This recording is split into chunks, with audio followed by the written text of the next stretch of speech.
다 이뤘다 하는 말씀은 예수님이 십자가에 못 박혀 죽으시면서 가상칠언이란 말이죠. 7가지 말씀을 하셨는데 그 중에 하나가 다 이뤘다 하신 말씀을 오늘 저는 본문을 삼고 지금 고난 주간을 통해서 예수 그리스도를 바로 알자 주제를 통하여서 전날 시작되었는가 이런 말씀을 여러분에게 말씀드렸어요. 두 번째는 예수님의 공생의 시작에 대해서 말씀드렸고 세 번째 날은 예수님의 공생의 비전에 대해서 말씀드렸어요. 어제 저녁에는 목적의식을 잊지 않는 그 공생에 대해서 말씀을 드렸어요. 목적의식을 잊지 않는 공생애. 그러니까 예수님은 모든 공생애 동안에 어떤 것이 목적이 있다고 그랬어요? 천국, 하나님의 나라. 그래서 하나님의 나라를 절대 잊지 않았다. 그래서 목표는 그때마다 각각 상황에 따라서 달라졌어요. 무엇을 위해서? 목적을 이루기 위해서. 그래서 74번 천국이란 단어가 나옵니다. 이런 많은 천국에 대한 그 단어를 잊지 아니했고 그 단어를 잃어버리 안 했다는 것은 천국에 대한 소망을 잃지 아니하고 그쪽으로 계속 이끌어 가고 있었다 이거죠. 여러분 마태복음 25장이 천국을 마지막 가르쳐준 내용이죠. 열처녀 비유 속에서 천국은 마치 이렇게 나와요. 그 다음에 43절에 말씀 보면 거기에 하나님의 나라를 상속받으라, 이런 아버지의 나라를 상속받으라 해서 거기에 천국에 대한 것을 3번을 가르쳐 주었어요. 그런데 누가복음은 그 십자가에 달려 돌아가시기 직전까지 이 천국을 가르치고 있었어요. 이만큼 천국을 잊지 않았다. 그래서 어제 저기 말씀드렸던 것은 천국은 우리가 절대 잊어버리지 말아야 한다. 아무리 호랑이가 물어가더라도 정신을 바짝 차리면 산다는 말이 있듯이 우리가 어떤 악조건 속에 있다 할지라도 정말 절박한 상황 속에 내가 당장 죽게 됐다고 신음 속에 있다 할지라도 우리는 이 영적인 측면에서 천국에 대한 소망을 분명히 가지고 있다고 한다면 우리는 넘어지거나 자빠지지 않습니다. 시험 들지 않습니다. 시험 들었다가도 정신을 바짝 차리고 오뚜기처럼 일어나서 주여 연약한 걸 긍휼히 여겨 주옵소서 하면서 끝까지 갈 줄 믿습니다. 대부분 사람들이 왜 무너지느냐? 목적의식이 없어서 그래요. 목적의식을 잘 나가다가 어떤 정말 그래도 끝까지 붙잡아야 할 텐데 그걸 잃어버린다 이거죠. 그러니까 되려면 되라, 나도 모르겠다, 나 지쳤다, 나 할 대로 다 해봤다 하면서 그냥 손을 놔버린다 이거죠. 여러분 사람이 죽는데 그 모든 것이 생명이 하나님께 속했다 이런 말을 해요, 안 해요? 하죠. 그런데 우리 상황적으로 보면 그 좀 혼돈될 때가 있다 이거죠. 하나님이 모든 생명을 하나님이 다 주고 있기 때문에 그 살고 죽는 것은 하나님의 뜻이다. 그래서 그럼 자살한 사람들은 하나님이 자살하도록 그러면 놔뒀냐? 여러분 거기에 퀘션이 안 붙겠습니까? 그래요, 안 그래요?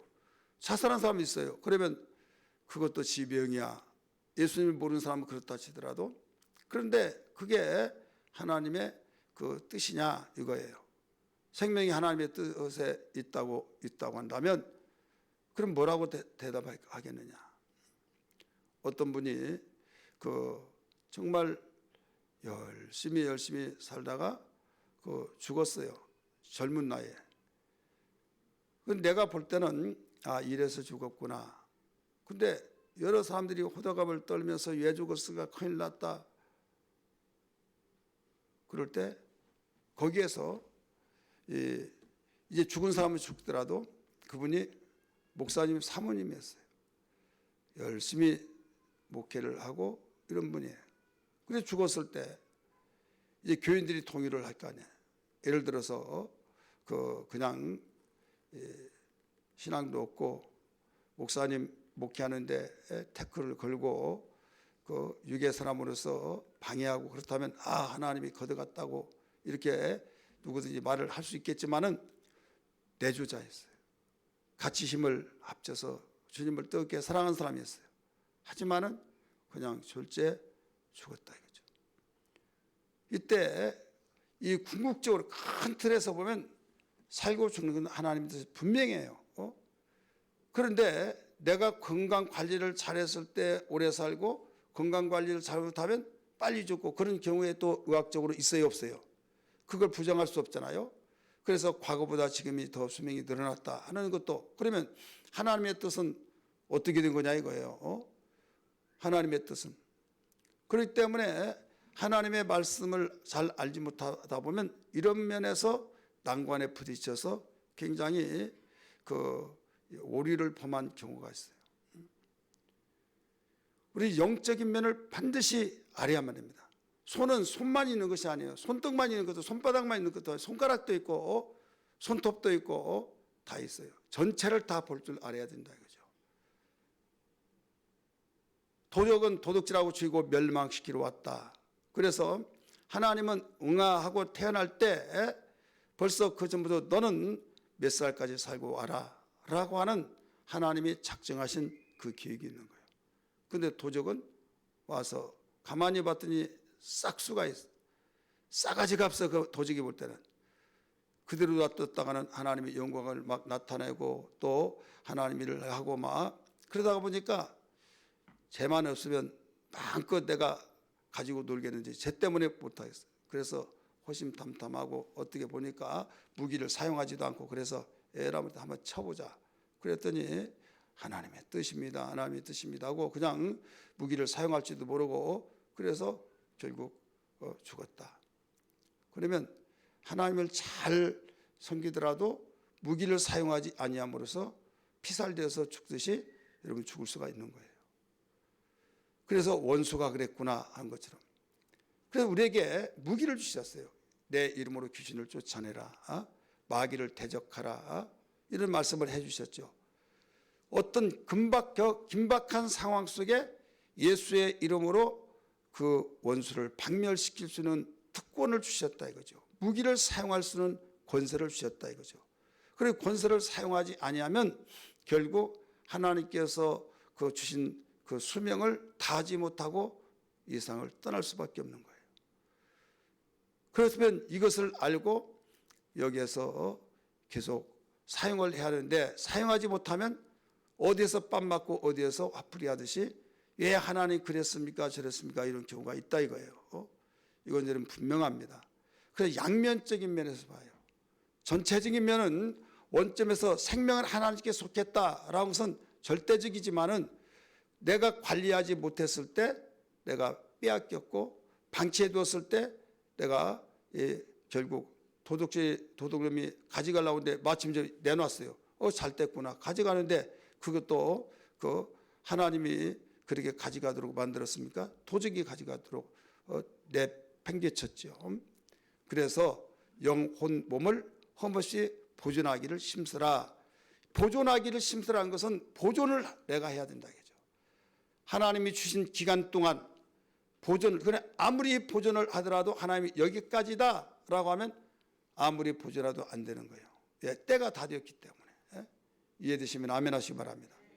그래서 우리의 생명을, 우리의 목숨을 노리고 있는 자가 있다. 그리고 어떻게 보면 악인이 오래도록 사는 경우도 있어요 없어요? 있지요. 그러면 저 자를 왜 안 잡아가, 귀신도 안 잡아가 막 이런 사람이 있잖아요. 그런 사람은 빨리 죽었으면 좋고 착하게 산 사람은 오래도록 살았으면 좋겠는데 왜 그러는가 라고 할 때가 있어요. 이렇게 보면 혼란스럽다, 헷갈린다 막 이런 말을 하잖아요. 그것은 이미 마귀는요 잡아놓은 고기예요. 잡아다가 그물 속에 딱 망 속에 담아놓은 거예요. 철랑철랑하고 넓은 활보했던 그 물고기가 이 망 안에 들어있기 때문에 숨 쉬는 데는 지장이 없어요. 좀 활동 반경이 좁았을 뿐이에요. 그러면 낚시꾼은 어디에 관심을 가졌습니까? 잡아놓은 물고기에 관심 가는 거예요? 아니에요. 잡히지 않는 고기에 관심을 쓴 거예요. 따라서 합시다. 우리 예수 믿는 사람은 잡히지 않는 물고기와 같고 예수 믿지 않는 자는 잡아놓은 물고기다. 또 신앙생활도 개떡같이 한 사람 있죠. 찰떡같이 하지 못하고 교회 나오면 신자 같고 교회 밖에 나가면 불신자 같고 어떻게 보면 믿음 있는 것 같고 어떤 사람은 없는 것 같고 그래 도대체 저 사람 믿는 사람이 안 믿는 사람이 할 정도 이 사람들은 다 마귀가 잡아놓은 물고기 똑같아요. 그래 신경 안 써요. 왜 안 쓴지 아세요? 뭐 이미 다 잡아놨기 때문에. 그래서 그 수명은 언제냐 가자 하고 일 끝나면요 망을 탁 틀면 따따따따 하면 물이 축 빠지면서 그때 이제 벌떡벌떡 뛰면서 그때 아파 하면서 이제 죽는 거죠. 그래서 이 잡아놓은 물고기. 그러면 여러분 예수님 믿지 아니한 사람들은 그와 같고 예수를 제대로 진리를 알지 못하고 내 마음대로 산 사람은 마귀가 잡아놓은 물고기 같은데 예수 믿는 사람은 잡히지 않는 물고기와 같다 이거죠. 그럴 때 우리는 안 잡혀야겠어요? 잡혀야겠어요? 안 잡혀야겠죠. 그러면 안 잡히려면 어떻게 하느냐? 진리의 말씀대로 사는 거예요. 따라서 진리의 말씀대로 사는 길밖에 없다. 그럼 안 잡힌 거예요. 그런데 진리의 말씀을 저버리고 내 마음대로 사는 거예요. 그러면 거기에 낚싯밥에 딱 물린 거예요. 그래서 근신하라 깨어라 우는 사례가 도로 다며 삼킬자를 찾고 있다라고 가르쳐 주신 겁니다. 그래 깨어있지 않으면 다 잡히게 될 수밖에 없어요. 왜? 쌍불을 켜고 눈을 부름뜨고 거기에서 어떻게 해서라도 잡으려고 미끼를 던져주고 그러면 냄새를 맡으니까 너무 좋아요. 맡아서 야 그렇게 찾았더니 여기 있구나 콱 불어서 쫙 하면 벌써 낚싯바늘에 걸려서 온다 이거죠. 그런데 맡아볼 때 야 우리 잡으려는 거 아니야? 사탄아 불러가라. 이제 들어와서요. 그러면 안 먹으면 되는 거예요. 미끼를 놓는다 이게 미끼. 선악과 미끼를 놓았어요. 그래서 여자가 콱 물어버렸어요. 물고 당신도 먹어봐. 너무 맛있어. 그게 마귀의 낚싯밥에 다 걸려서 죄인 되어버렸던 거예요. 오늘 우리는 이 일 반복적으로 지금도 마귀가 제 때가 얼마 남지 않은 것을 알고 계속 진행 중에 있다는 걸 알아야 될 줄 믿기 바랍니다. 예수님이 죽으신 것은요. 때가 찬지라 이렇게 나와요. 때가 찬지라. 모세가 죽을 때 뭐라고 그랬어요? 기력이 쇠하지 않고 눈이 흐려지지 않고 그 기한을 차 죽었더라. 여러분 그런 내용이 나와야 해요. 욥기에서 보면 욥도 기한이 차서 죽었더라 이런 말이 나와요. 그러면 기한이 차서 죽었더라는 것은 하나님이 주신 그 수명을 다해서 죽었다는 거예요. 그러면 그 말을 역으로 보면 기한이 차서 죽지 아니한 사람이 있다 이거죠. 그러면 기한이 안 차서 왜 죽어요? 이것은 마귀의 낚싯밥에 걸려 죽는 거예요. 여러분 기한에 차서 죽고 싶어요? 낚싯밥에 걸려 죽고 싶어요? 한번 옆에 있는 분들에게 한번 이야기하세요. 집사님, 권사님, 우리 어떻게 해서 끝을 맺을까요? 나나 여러분아 기한이 차서 죽기를 주여름을 축원합니다. 이게 영광스러운 거죠. 스데반 집사는 기한이 차서 죽은 거예요. 예. 희생의 제물이 되어진 거죠. 순교에. 그래서 우리가 죽을 때도 너희는 그리스도 예수께서 강림하실 때 흠없이 영도 혼도 흠없이 보존하기를 힘쓰라. 낚싯밥에 걸리지 않게 해서 힘쓰라 라고 말씀을 항상 염두에 두고 근신하고 깨어있기를 주의 이름으로 축원합니다. 우리는 예수님이 우리의 신앙의 모델이라고 했어요. 믿음의 주 되신 예수를 바라보자. 그래서 예수님이 공생애를 했기 때문에 예수를 믿는 사람은 이제 공생애가 있어야 된다. 공생애가 없으면 우리는 사생애를 통해서 하나님께서 영광을 받을 수가 없다 이거예요. 공생애에 예수님 믿지 않는 사람도 사생애하고 나름대로 열심히 자기 가치관을 가지고 살지 않습니까? 이건 기본적인 것은 깔아놓고 시작하지만 그 영광 모든 사람이 보편적으로 기본적인 것이 있어요. 하나님의 자녀로서 천국 가고 하나님의 자녀로서 자녀가 아닌 사람은 지옥 가지만 천국 가는 거예요. 흰 두루마리를 주는 거예요. 그러나 세마포 옷을 입는 사람하고 흰 두루마리 입는 사람은 다르다 이거죠. 천국에 들어간 사람하고 성 안에 들어간 사람하고 성 밖에 있는 사람은 다르다 이거예요. 상급을 받은 사람하고 상을 받지 못한 사람하고 다르다 이거예요. 그래서 우리는 이제 구원받기 위해서 힘쓰는 것이 아니라 우리가 상을 받기 위해서, 영광을 받기 위해서. 근데 영광은 어디를 통해서 이루어지냐? 공생애를 내가 다 할 때 받는다는 걸 알아야 될 줄 믿기 바랍니다. 그래서 주님, 내 생명을 다하여서 공생의 삶이 있게 하여 주옵소서. 근본 고난주간은 가장 핵심적인 내용은 그거예요. 우리의 믿음의 주 되신 예수가 공생애를 놓고 그 심혈을 기울이고 33년 동안 사셨지만은 3년 동안 공생애를 했는데 30년이라고 하는 그 시간은 공생애를 준비하는 시간이었다라고 생각해 본다면, 비록 사생활이 그 사생애가 30년, 공생애는 3년, 그렇다면 이 시간적인 면에서는 공생애가 짧았지만은 공생애를 위해서 30년이 필요했다는 사실을 알아야만 됩니다. 믿으시길 바랍니다. 우리가 국제 올림픽 대회나 어떤 그런 국제 대회를 보면 올림픽 같은 경우는 15일밖에 하지 않아요. 15일밖에 안 되는데 몇 년 동안 준비를 해요? 최하 8년이에요. 8년 동안 그 경기하는 장소를 선정하면서부터 준비가 되어지죠. 이 8년이 15일에 비하면 8년은 어마어마한 시간입니다. 그럼 그 어마어마한 시간이 15일을 위해서 있는 거예요. 이해되시기 바랍니다. 우리 공생애라는 것은 이렇게 짧지만은 짧는 만큼 우리 사생활이 모두 거기에 투입이 돼야 된다 이거죠. 그러나 그걸 생각하지 못하고 그냥 막연하게 종교생활을 하다 보면 우리는 돌이킬 수 없는 비극이 올 때가 있어요. 비극은 차이가 납니다. 지옥이냐 천국이냐 했을 때 지옥은 비극이요, 천국은 영광이에요. 믿으시길 바랍니다. 근데 비교급을 어디에 두느냐 이거예요. 천국 대 천국에 두느냐, 지옥과 천국을 두느냐. 그러면 불신자들은 지옥이지만은 우리는 천국과 천국에 똑같이 천국에 가는 사람으로서 거기에 서로의 비교를 해본다고 한다면 상급이 있는 사람과 상급이 없는 사람의 차이점은 어마어마한 비극이다. 똑같이 그 올림픽 대회 선수로 출전이 되었어요. 근데 메달을 딴 사람과 메달을 따지 못한 사람의 그 차이점은 어마어마하다 이거예요.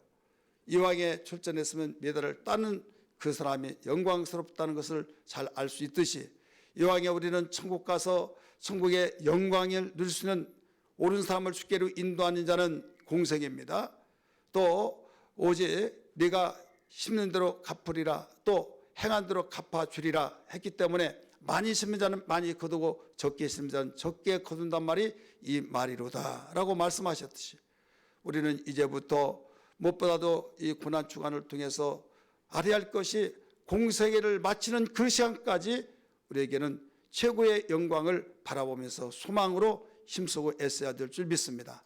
힘쓰고 애쓴다고 하는 것이 구원을 위해서가 아니라 이미 아버지 집에 자식은 당연히 갈 수밖에 없듯이 예수를 믿으면 천국 갈 수밖에 없어요. 그러나 아버지로부터 아버지의 나라를 상속받는 사람은 고난을 받는 사람과 고난을 받지 않은 사람의 차이점이에요. 로마서 8장 17절 18절의 말씀 보면 자녀면 곧 상속자니, 자녀면 곧 상속자니, 자녀라고 한다면 고난도 함께 받아야 하리니 가르쳐줬죠. 예, 상속자니까. 그러면서 고난받기는 싫고 상은 받기 싫은 이건 있을 수 없다. 땀을 흘려야만 그 땀 흘린 대가로서 자기에게 영광이 주어지듯이 고난은 영광과 그 비례가 되기 때문에 로마서 8장 18절의 말씀 보면 현재 고난과 장차 받을 영광은 조기 비교할 수가 없다. 바로 이 고난이 이만큼의 영광은 이따만큼 되어진다. 그러니 고난을 마땅히 받는 것이 얼마나 귀중한 거냐. 고난을 피하지 말거라. 죄를 짓고 고난받는 사람도 있는데 그런 고난은 받지 말고 내 말을 듣기 위해서 순종하기 위해서 하나님의 나라를 위해서 오직 공생애를 위해서 고난을 받으면 이건 반드시 영광으로 나타날 터이니 이를 위해서 내가 너희를 불렀다라고 가르쳐 줬어요. 베드로전서 2장 19절부터 21절까지 애매히 받는 고난은 참으면 아름다우니라 라고 가르쳐 줬어요. 죄를 짓고 고난을 받으면 무엇이 유익하겠느냐. 베드로전서 2장 19절부터 그러면서 21절에 이를 위하여 내가 너희를 불렀나니 이렇게 나와요. 이를 위해서 고난을 위해서 불렀다. 그러면서 예수님이 고난 받는 것은 그 자취를 따라오게 하려 함이니라 이렇게 나오죠. 고난의 자취를 예면하지 말고 따라오게 하려 함이라. 공생의 자취를 따라오게 하려 하심이라. 우리를 부르신 것이 거기에서는 고난을 받게 하기 위해서 따라오겠다. 왜? 거기는 영광이기 때문에. 아무든지 나를 따라오려거든 날마다 자기를 부인하고 제 십자가를 지고 따를 것이라고 가르쳐 주신 말씀을 기억하시면 아멘 하시길 바랍니다. 저주의 십자가는 주님이 당신이 치시고 영광이 그 속에 감춰진 그 고난은 너희가 받아야 된다. 그걸 지고 따라와야 된다. 이걸 일러주신 거예요. 얼마나 멋지십니까? 여러분 부모의 가슴을 가지고 그렇게 말씀하셨다는 걸 알아야 될 줄 믿기 바랍니다. 부모는 어떤 고난도 다 내가 받고 영광은 네가 받으라. 너희만은 이렇게 살아서는 안 된다. 내가 너희들이 정말 이렇게 살기 위해서 내가 이렇게 고생한 것이다. 너희들 잘 살아도 고생한 것이다. 하루에 밥 세 끼 못 먹을 수 있는 다 먹는다. 그러나 너희들 때문에 고난 다 받고 있는 것이니 너희들은 고생하지 말아라. 이게 부모의 심정이지 않습니까? 믿으시기를 바랍니다. 그랬던 그분이 왜 날마다 나를 따라오기 위해서는 자기를 부인하고 제 십자가를 지라고 하는가? 영광을 받기 위해서는 그 길밖에 없다 이거죠. 다른 법이 없어요. 그래서 우리는 기도할 때 하나님 무엇보다도 공생애를 위해서 고난이라고 한다면 감사히 영광스럽게 생각하여 받게 하여 주옵소서. 2023년 고난 주간을 통해서 우리에게 메시지를 주신 것을 깨달았습니다 하면서 예수님이 마지막 그 고난을 받으시면서도 조금 더 억울해하지 아니하시고 여기에서 다 이뤘다 하시고 운명하셨다고 영원히 떠나시더라 라고 말씀하신 것처럼 우리는 마지막까지 그 공생이 그게 마침이에요. 여러분 우리 예수 믿는 사람은요 이 공생의 마침이 언제냐? 언제예요 공생애가? 언제까지? 주님 오실 때까지. 또 개인적으로 보면 내가 언제까지 본문이 읽었잖아요. 다 이뤘다 하시고 영원히 떠나시니라. 죽을 때까지. 자, 목사가 은퇴란 말을 많이 해야 하네요. 은퇴한다. 그러면 은퇴는 있어요 없어요? 없어요? 어떤 사람은 왜 안 나가냐고 하고 막 그런데 아주 오래 하도 되겠네요. 뭐 목숨 다할 때까지 한 100살까지 산다면 지겨워서도 아이고 목사님 그때 설교해가지고 어찌다고 없다고 해가지고 여러분이 오래 돌아가라 해서 아유 이거 무슨 좀 작전을 써야 할 것 같다고 여러분 이제 말 못하겠죠. 여기서 한 가지 분명한 것은 은퇴는 있는데 공생애는 없어요.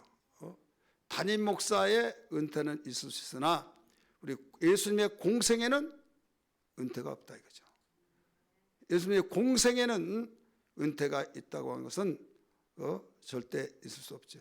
그래서 대부분 목사님들이 담임 목사의 은퇴는 가지더라도 끝나고 난 데는 선교로 나가잖아요. 더 나가서 이 일이 하나님이 원하신 공생이다 하면 이것을 무슨 선교 문화사역 선교 무슨 선교만 해서 궁극적인 면에서는 선교예요. 하나님의 나라를 이끌어주는 목적지를 바로 목표의식을 잊지 않냐고 살아가는. 그렇기 때문에 우리 믿는 사람은 꼭 목사뿐만 아니라 우리 믿는 모든 자들은 그 공생애는 죽을 때까지입니다. 우리 옆에 분에게 우리 공생애는 죽을 때까지입니다. 언제까지예요? 죽을 때까지입니다. 그러니까 아이고 목사님 왜 우리 교회는 장로님들 은퇴식 안 해요? 내가 은퇴식을 하려고 하다가도 우리 귀하게 70세까지예요. 그래서 지금 은퇴식을 한다고 했다가 지금까지 안 해요. 왜 하느냐? 망가질까 봐. 아이고 나는 은퇴했으니까 뭐 이럴까 봐. 여러분 목사님들이 어떨 때 많이 망가지냐면 은퇴하고 난 뒤에 망가져요. 설교 시간에 제가 많이 했잖아요. 그렇게 팽팽했던 분이요 1년 만에 만났어요. 완전히 허리 구부러지고 그냥 추적기가 있고 바싹 늙어버렸고 앉았다 일어났다 쉬어가면서 총회장까지 얼마 되지도 않는데 가기도 하고. 그래서 이물어본 우리 선배 목사님한테 목사님 아무개 목사님 맞으시냐고. 맞대요. 그럼 왜 그렇게 팍 늙어버렸습니까? 그랬어요. 몰라볼 정도예요. 뭐. 아니 그렇게 아주 반들반들했던 그렇게 그런 분이 목회 안 한다고 그렇게 망가졌을까? 망가진 거예요. 왜 그런 줄 아십니까? 공생의 의식을 잊어버려서 그래요. 나사가 풀어진 거죠. 여러분 아프더라도요 긴장을 풀지 않고 나는 여기서 견뎌내야 된다 하고 막 그 아픔과 싸우면서 긴장을 풀지 않으면요 버티면서 집에까지 내가 가야 된다. 이러다가 길거리 내가 죽겠다.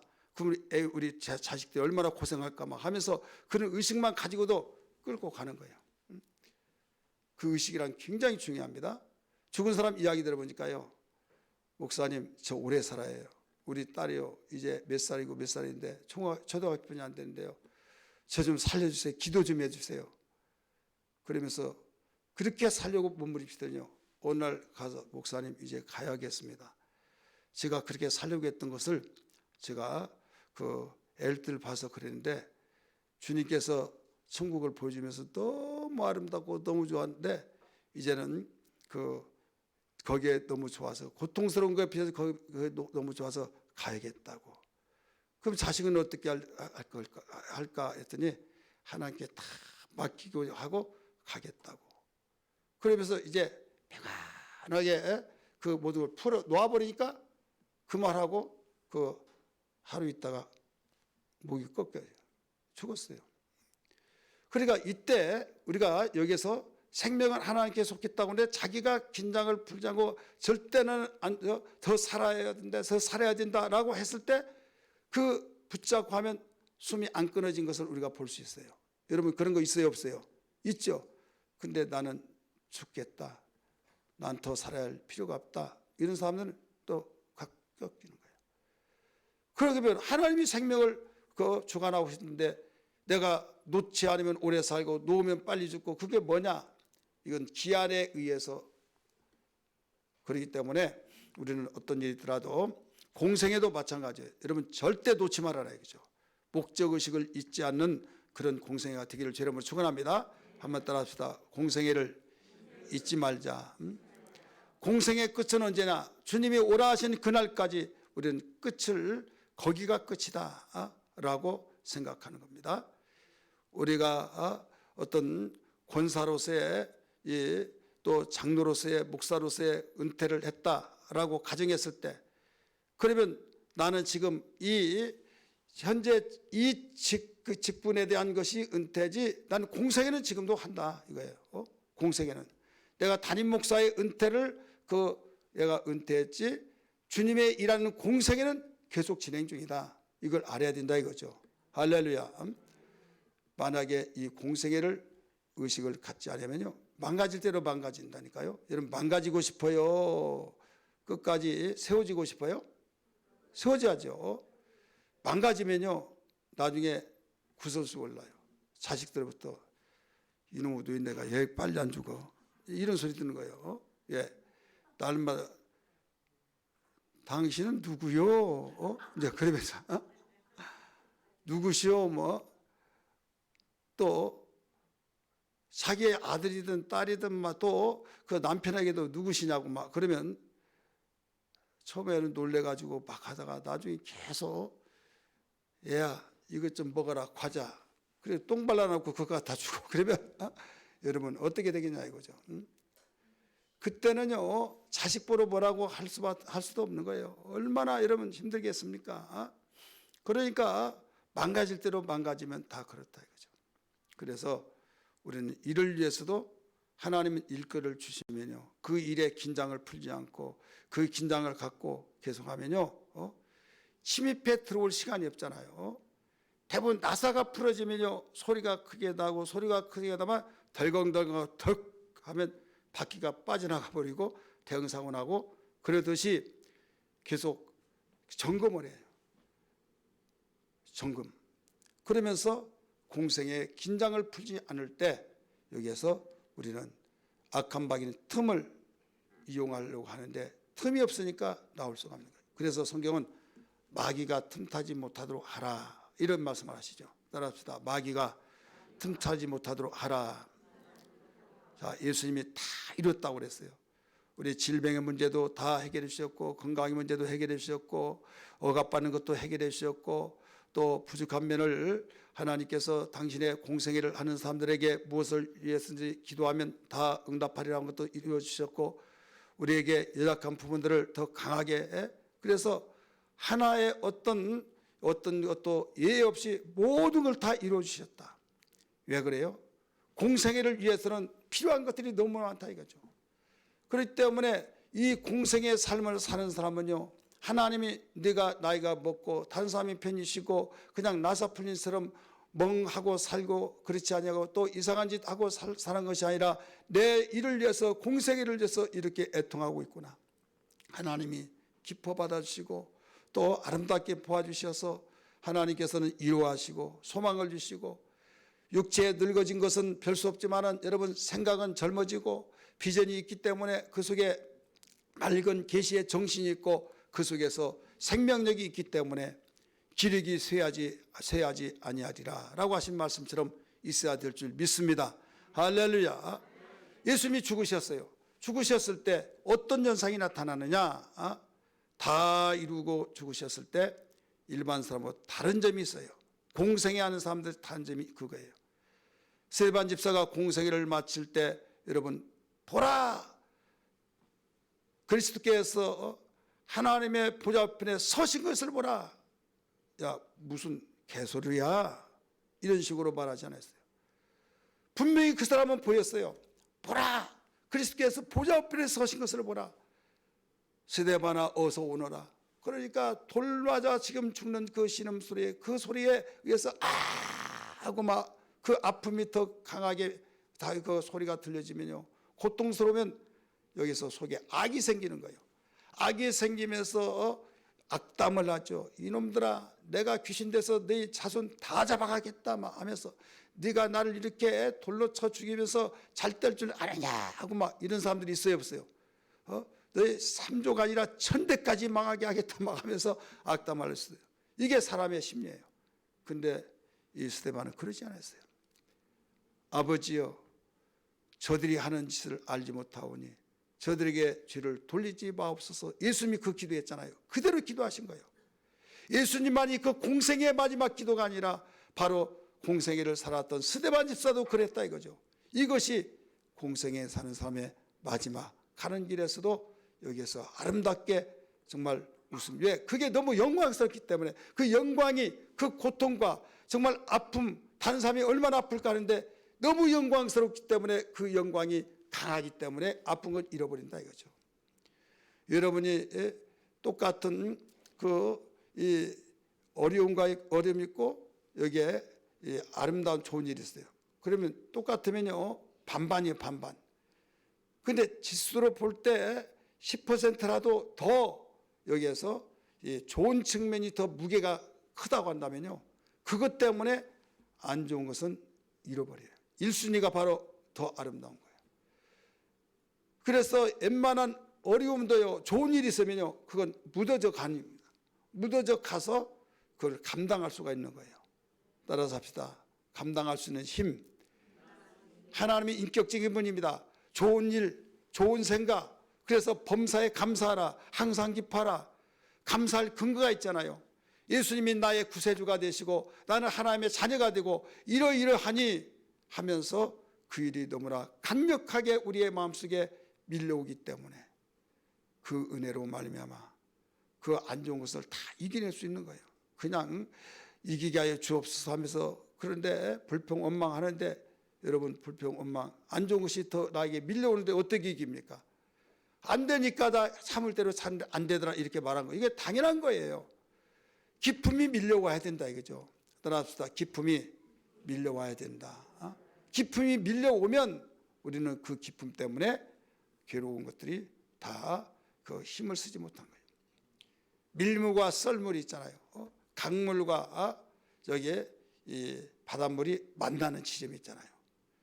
이때 바닷물이 힘이 셌을 때 강물이 밀려갑니다. 바닷물이 빠져나갈 때 강물은 쭉 바다로 빠져 들어갑니다. 그런데 또 만주때가 되면 이 밀려왔던 것이 다시 뒤로 후퇴합니다. 둘 중에 어떤 것이 나에게 강하냐? 공생의 힘이 강할 때 우리는 사상의 어떤 어려운 이것을 다 물심에서 이겨낸다는 것을 믿으시길 바랍니다. 이게 원리예요. 그래 어차피 누구 하나는 이기는 거예요. 어느 쪽이든지 이기든지 지든지 합니다. 공생애가 이길 거냐 사생애가 이길 거냐. 사생애가 이기면 공생애는 힘이 없어서 이제 영적인 면에도 범사적인 면에서도 또 내 생애 내 나이 이런 걸 볼 때 초라해지고 소망도 다 끊어져 버립니다. 그러니까 망가지는 거예요. 근데 공생애가 강력한 힘이 있다고 한다면 하늘의 힘으로 인하여서 모든 것을 다 지배하고 다스리기 때문에 강해진 걸 믿기 바랍니다. 그래서 공생애를 잘하라고 하나님께서는 사도 바울을 통해서 선지자를 통해서 성경을 통해서 주님께서 모두 범사에 감사하라. 그래서 감사 절기를 그렇게 강조했던 이유는 감사는 그 마음속에 힘이 생기거든요. 기쁨이 생기거든요. 소망이 생기거든요. 이때 그 힘으로서 힘이 있을 때 여유가 있고 마음이 평안해지고 그럴 때 여러분 생각이 깊어지면서 되새겨 볼 때 여러분 은혜 시간으로 지속할 줄 믿습니다. 여러분 예수님께서는 죽으실 때 그래서 어떤 현상이 나타나냐? 마태복음 27장 한번 다 떠들어 볼까요? 27장 우리 51절 말씀 봅니다.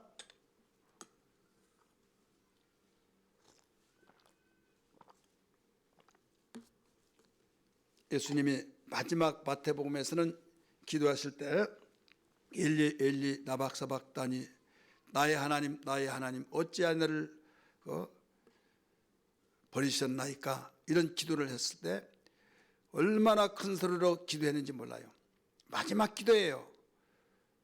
이때 야 엘리야를 부른가 보다. 그 소리 무슨 소리 뜻인지 모르니까요.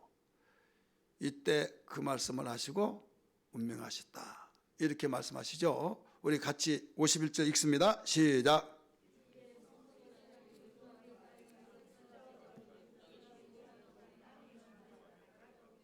우리 46절 더 읽습니다. 46절 시작. 제9시쯤에 예수께서 크게 소리지르 이르시되 엘리 엘리 나박사박다니 하시니 이는 곧 나의 하나님 어찌하여 나를 버리신가 하는지라. 거기 섰던 자 중 어떤 이들이 이르되 이 사람이 엘리야를 부른다고 그 중에 한 사람이 곧 달려가서 해면을 가지다가 신 포도주에 적시어 갈대 끼어 마시게 하거늘 그 남은 사람들이 이르되 가만두라 엘리야가 와서 그를 구원하나 보자 하더라. 예수께서 다시 크게 소리 지르시고 크게 소리 진 것은 다시라고 했어요. 다시 여기 46절에 엘리 라박사박다니 이 기도를 크게 하실 때 뭐라고 그랬어요? 영원히 떠나시니라. 영원히 떠나 기도하시다가 떠나셨다. 그 현상이 어떤 현상으로 나타나느냐? 51절에 이에 성소 휘장이 위로부터 아래까지 찢어져 둘이 되고 있죠. 지성소의 그 성소 성막의 성소가 쫙 찢어진 위에서 아래 찢어서 둘이 되었다. 바로 갈라져 버렸다 이거예요. 하나님과 인간이 죄로 말미암아 막혔던 담이 다 허물어지고 통로를 열어놨다 이거죠. 예수님의 죽으심에 놀라운 능력의 역사로 보여줬어요. 그 다음에 지진이 나서 바위가 터지고 죽은 자가 거의 살아나고 이런 일들이 일어났죠. 그럴 때 백부장과 그 함께했던 사람들이 그 모습을 보고 진실로 하나님의 아들이로구나 라고 말을 했어요. 사랑하는 성도 여러분이요, 우리는 공생애를 사는 사람들은요 죽을 때도 하나님이 살아계신다는 것을 보여주고 있어요. 진실로 하나님의 아들이로구나 라고 가르쳐주고 있죠. 여기에 54절 보세요. 백부장과 및 함께 예수를 지키던 자들이 지진과 그 일어난 일들을 보고 심히 두려워하여 이는 진실로 하나님의 아들이었도다 하였더라. 여러분, 예수님이 공생애로서 죽으실 때 어떤 역사가 일어났다고 그랬어요? 죄악의 담을 허물어버리는 역사. 더 나아가서 신유의 역사, 53절의 말씀이니까 신유의 역사가 일어났다. 53절. 여러분, 우리는 공생애를 통해서 어떤 역사들이 일어나느냐? 하늘 보좌가 감동되어지는 가운데서 항상 여기에서 가르쳐 준 대로 하나님과의 인간 사이의 장벽을 다 허물어져 버리고 여기에서 연결시켜주는 목적의식 속에서 하나님의 나라를 연결시키는 삶이 된 걸 믿으시길 바랍니다. 그리고 기도할 때마다 여러분, 하나님께서 주님이 돌아가실 때 바위가 터지고 죽은 자가 살아나듯이 신유의 역사, 예수님이 공생애 동안에 병 고치는 역사가 일어났듯이 주님이 죽으셨으므로 이런 역사가 일어난다는 사실을 여기에서 가르쳐주고 있는 것입니다. 여러분, 공생애 사역이 멋져요, 안 멋져요? 멋지죠. 손 벌리면서 용돈 언제 줄래? 그게만 아는 것이 아니라 정말 그 영혼을 살리고 정말 축복으로 연결시켜주고 천국으로 인도해주고 내가 연로해서 나이가 먹어서 정말 이 주름살을 어떻게 할 수는 없지만 내 속은 뜨거워지고 공생애로서 한시라도 헛된 시간이 아니라 하나님께 간구하고 정말 그 영혼을 살리고 가문을 살리고 가정을 살려 축복의 통로를 이어주고 어려움을 다 문제를 해결해주는 능력 있는 삶이 공생이라는 사실을 알아야 될 줄 믿기 바랍니다. 할렐루야.